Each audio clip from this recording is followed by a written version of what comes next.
عدم اعتماد پر مزید کارروائی 31 مارچ تک ملتوی کر دی گئی. عدم اعتماد پر اس کے بعد انہوں نے کہا کہ رول 37 کے تحت 31 مارچ کو عدم اعتماد پر بحث ہونی تھی. 31 مارچ کو قرارداد پر بحث نہیں کرائی گئی. 3 اپریل کو عدم اعتماد پر ووٹنگ ہونی تھی. وزیر اعظم اکثریت کھو دیں تو یہ پارلیمانی جمہوریت کے خلاف ہے کہ وہ وزیر اعظم رہیں.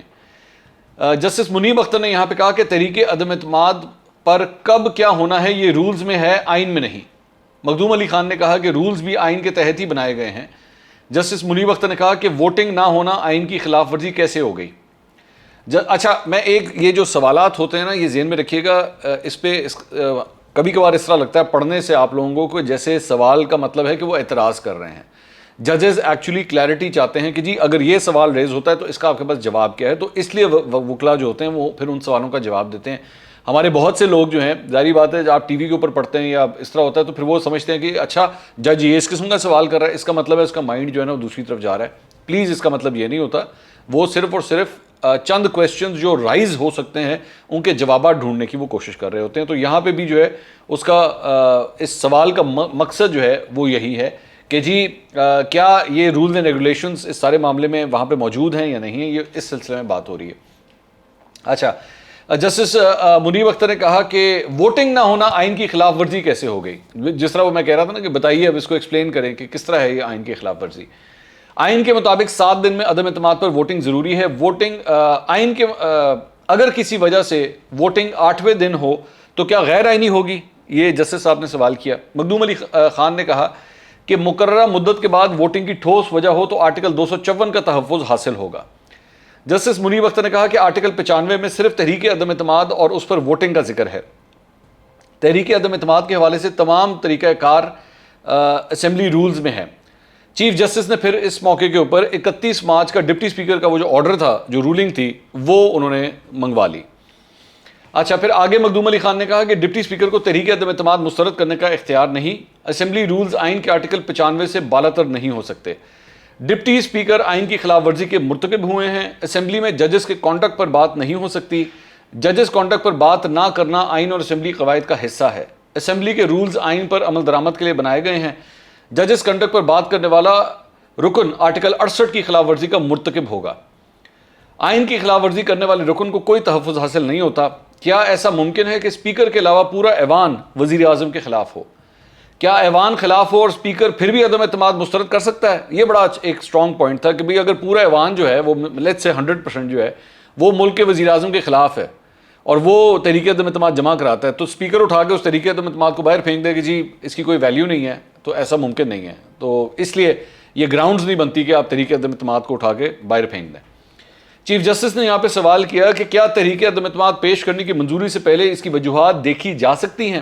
وہی سوال انہوں نے ریز کیا کہ کیا ہم نے یہ اجازت دیتا ہے آئین اور قانون کہ یہ کیوں تحریک عدم اعتماد پیش کی جا رہی ہے. تو مخدوم علی خان نے، مسلم لیگ نون کے جو لائر ہیں، انہوں نے کہا کہ تحریک عدم اعتماد کے لیے وجوہات بتانا ضروری نہیں ہے. جسٹس منیب اختر نے یہاں پہ کہا کہ تحریک عدم اعتماد پیش کرنے کی منظوری کے لیے 20% ارکان کا ہونا ضروری ہے. اگر 20% منظوری دیں لیکن ایوان میں موجود اکثریت مخالفت کرے تو کیا ہوگا؟ تو مخدوم علی خان نے کہا کہ تحریک عدم اعتماد پیش ہو جائے گی تو پھر اس کے بعد اس پہ ووٹنگ ضروری ہے. ووٹنگ پھر بھی ہوگی اس کے اوپر. اچھا، چیف جسٹس نے بڑے امپورٹنٹ یہاں پہ بات کی. انہوں نے کہا آئین کو رولز کے ذریعے غیر مؤثر نہیں بنایا جا سکتا. تحریک عدم اعتماد پیش کرنے کی اجازت رولز میں ہے، یہ چیف جسٹس نے کہا. وزیر اعظم برقرار رہیں گے یا نہیں فیصلہ ایوان ہی کر سکتا ہے، مخدوم علی خان نے کہا. جسٹس جمال مندوخیل نے کہا کہ اصل سوال صرف ڈپٹی اسپیکر کی رولنگ کا ہے.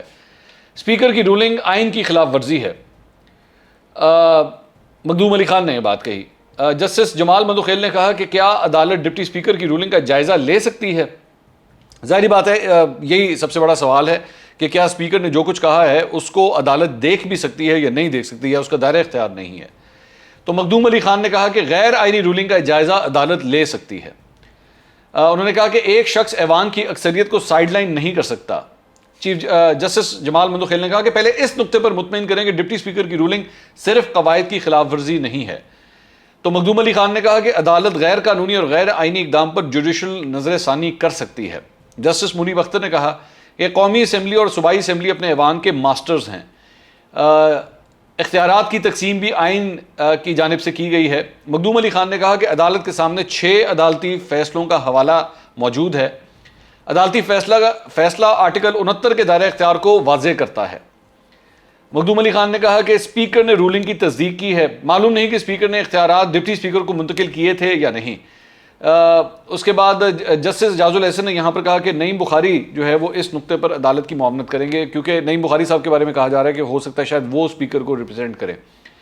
اچھا، چیف جسٹس نے یہاں پر کہا کہ عدالت کا فوکس صرف ڈپٹی اسپیکر کی رولنگ پر ہے۔ عدالت کی ترجیح ہے کہ صرف اس نقطے پر فیصلہ ہوگا، صرف دیکھنا ہے کہ ڈپٹی اسپیکر کی رولنگ کا عدالتی جائزہ لیا جا سکتا ہے یا نہیں۔ یہی میں نے آپ سے کہا تھا کہ کرکس جو ہے نا اس پورے کیس کا وہ یہی ہے کہ کیا عدالت اس معاملے میں انٹر ہو سکتی ہے یا نہیں ہو سکتی۔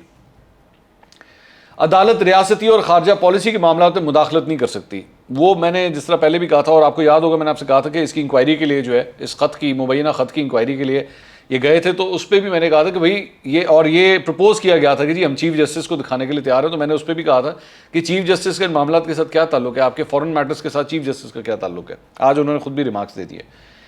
چیف جسٹس نے کہا کہ عدالت نے صرف اقدامات کی آئینی حیثیت کا جائزہ لینا ہے، عدالت پالیسی معاملات کی تحقیقات میں نہیں پڑنا چاہتی۔ مخدوم علی خان نے کہا کہ عدالت چاہے تو حساس اداروں سے بریفنگ لے سکتی ہے۔ یہ بڑی امپورٹنٹ بات ہے، یعنی کہ یہاں پہ کہا جا رہا ہے کہ جی ISI سے اگر آپ کوئی ہیلپ لینا چاہتے ہیں اس معاملے میں اور کوئی معاونت چاہتے ہیں تو وہ بے شک آپ ان کو بلا کے لے لیں۔ اچھا، اس کے بعد سپریم کورٹ بار کے جو وکیل ہیں عثمان منصور ایوان، وہ جو ہے وہ انہوں نے بھی پھر بات کہی۔ انہوں نے کہا کہ جی عدم اعتماد پر ووٹنگ میں اسپیکر کا کوئی کردار نہیں ہوتا۔ سیکرٹری اسمبلی اور عملہ گنتی اور اسپیکر سیکرٹری اسمبلی اور عملہ گنتی اور اسپیکر اعلان کرتا ہے۔ اسپیکر کا کردار عام قانون سازی میں ہوتا ہے جہاں اراکین کی آواز سے اکثریت کا فیصلہ ہو۔ انہوں نے یہ بھی کہا کہ عدم اعتماد پر ووٹنگ میں اسپیکر کا کوئی کردار نہیں ہوتا۔ سیکرٹری اسمبلی اور عملہ اسپیکر کا اس کے ساتھ ساتھ اچھا پھر اس کے بعد جو عثمان منصور ایوان تھے ان کے دلائل بھی پھر مکمل ہو گئے۔ اچھا، پھر اس کے بعد نیر بخاری کے وکیل شہباز کھوسہ کے دلائل شروع ہوئے۔ شہباز کھوسہ نے کہا کہ جس قسم کے حالات بنائے گئے ہیں یہ غیر آئینی اقدام ہو سکتا ہے۔ مجموعی طور پر مخدوم علی خان کے دلائل اپنا رہا ہوں، وہ جو پہلے مسلم لیگ نون کے وکیل دے کے گئے تھے۔ چیف جسٹس نے کہا کہ آگاہ کریں کہ پارلیمان کس قسم کی تحریکیں منظور کر سکتی ہے، تمام تحریکوں کا موازنہ کرنا چاہیے، یہ کہنا تھا چیف جسٹس کا۔ اور پھر اس کے بعد شہباز کھوسہ صاحب جو ہیں ان کے دلائل بھی مکمل ہو گئے۔ اس کے بعد ANP کے وکیل مصطفیٰ رمدے جو ہیں وہ دلائل دینے کے لیے آئے۔ چیف جسٹس نے کہا کہ آئین میں پارلیمان کی کارروائی میں مداخلت نہیں کر سکتے، یہ بڑا امپورٹنٹ بیان ہے۔ اور چیف جسٹس نے کہا کہ پارلیمان کے لیے بے حد احترام ہے، ماضی میں عدالت غیر آئینی اقدامات پر پارلیمانی کارروائی میں مداخلت کرتی رہی ہے۔ یہ بھی بہت امپورٹنٹ بیان ہے کہ جی اگر جب غیر آئینی کوئی بات ہو تو پھر عدالت جو ہے وہ اپنی کارروائی کر سکتی ہے۔ اچھا، پھر اس کے بعد سابق وزیر اعظم عمران خان کی جانب سے امتیاز صدیقی جو ہے وہ عدالت میں پیش ہوئے۔ جسٹس جمال مندوخیل نے کہا کہ عمران خان وزیر اعظم ہی نہیں تو ان کی نمائندگی آپ کیسے کر رہے ہیں۔ اس کے بعد بیرسٹر علی ظفر نے صدر عارف الوی کی نمائندگی کی، وہ بھی وہاں پہ آئے۔ اٹارنی جنرل نے کہا کہ تمام وکلاء کل دلائل مکمل کریں تو پرسوں مجھے موقع دیا جائے۔ اٹارنی جنرل نے کہا کہ یہ میری زندگی کا اہم ترین کیس ہے۔ انہوں نے کہا کہ اس کیس کے بعد میں ویسی جو ہے وہ میں استعفیٰ دینا چاہتا ہوں۔ چیف جسٹس نے کہا کہ نگراں حکومت کا قیام اس کیس کی وجہ سے رکا ہوا ہے، کوشش ہے کہ ہم کل فیصلہ دے دیں۔ اٹارنی جنرل نے کہا کہ قومی اہمیت کا یہ کیس ہے، عدالت کی تفصیلی معاونت کرنا چاہتا ہوں۔ جسٹس جاز الاحسن نے کہا کہ وقت کم ہے لیکن جلد بازی میں بھی فیصلہ نہیں کرنا چاہتے۔ اٹارنی جنرل نے کہا کہ نواز شریف کیس میں اسمبلی تحلیل ہوئی اور نگراں حکومت بن چکی تھی، عدالت نے نواز شریف کیس میں 1 ماہ بعد فیصلہ سنایا تھا، یہ کہنا تھا اٹارنی جنرل کا۔ اور اس کے بعد سماعت جو ہے وہ کل تک ملتوی ہو گئی۔ اب میرا یہ پوائنٹ ہے کہ یہ سارے معاملے کے اندر میں جانتا ہوں کہ بہت سے لوگ اس میں فرسٹریٹڈ ہیں، لیکن بات یہ ہے کہ اتنی پارٹیز ہیں اس کے اندر اور اتنے ان کے تفصیلی دلائل ہیں کہ ہر بندہ جو ہے وہ اپنا اپنا پوائنٹ آف ویو دینا چاہتا ہے۔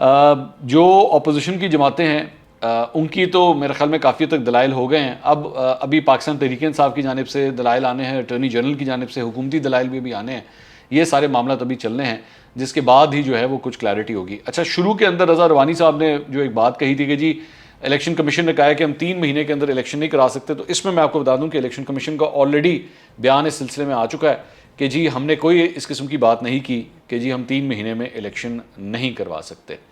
یہ آج تک کی کارروائی تھی۔ کل اب 11:30 بجے کا ٹائم دیا گیا ہے، اب کل 11:30 بجے دیکھیں کہ کیا کارروائی ہوتی ہے، اس کے بارے میں بھی آپ کو اسی طرح اپڈیٹ کریں گے۔ اگلے ویلاگ میں دوبارہ ملاقات ہوگی اور بات ہوگی پنجاب کے اندر جو الیکشن کل ہونا تھا اس سے میرا کپتان لگتا ہے کہ بھاگ گیا ہے۔